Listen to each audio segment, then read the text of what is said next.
Kinh của thai kinh à. Cho nó. Tụi nó hả chị? Tụi nó hả chị? Papa. Tụi nó. To. Chưa chưa? To. To từ chưa? To ta à? To từ.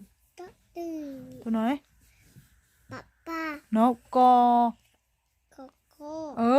Good job. Tụi nó đấy. Papa. Tụi nó đấy.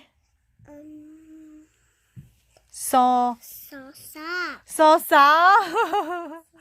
Ok, tụi nó đấy. So.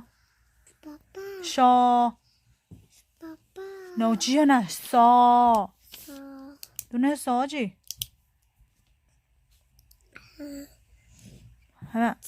So. Sorry. So sure nào. Sure. Lo. Tụi nó lo. Lo. Lo gì? Lo.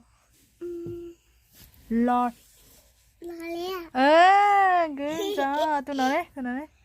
No. No, no. Good. Tụi nó đấy. Ho. Ho. Ho. Ho. Ho. Yeah. Tụi nó đấy. Cho. No. Chứ mommy. Cho. No. Một con tàu trẻ của thích bỏ mà. No. Cho nè. Tụi nó cho. Chia. Tortilla. Tụi nó đấy. Đo. Tortilla. Đo để cho đo đi nè. Tụi nó đấy. Tụi chưa mà. Tụi nó đấy. Aku lagi.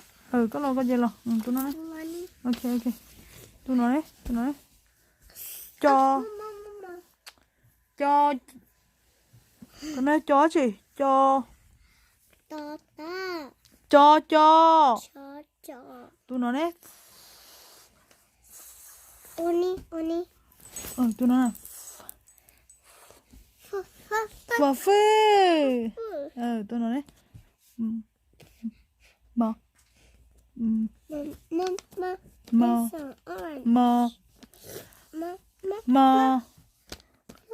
Mì nè. Tụi nó này. Kakao. Kho cá. Tụi nó này. Vo.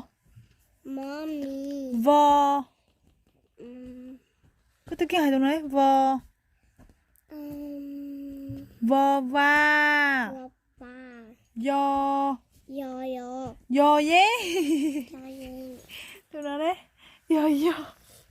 Tụi nó đấy. Jo. Tụi nó là jo. Sopa. No, jo. Hai cái tao jo gì? Tụi con là jo gì? Papa. No, jo. Jo gì? Jo. Bố ít papa nó. No, nhưng tụi nó papa tụi nó có tụ phải về papa tụi nó. Tụi nó jo gì? Jo. Jo.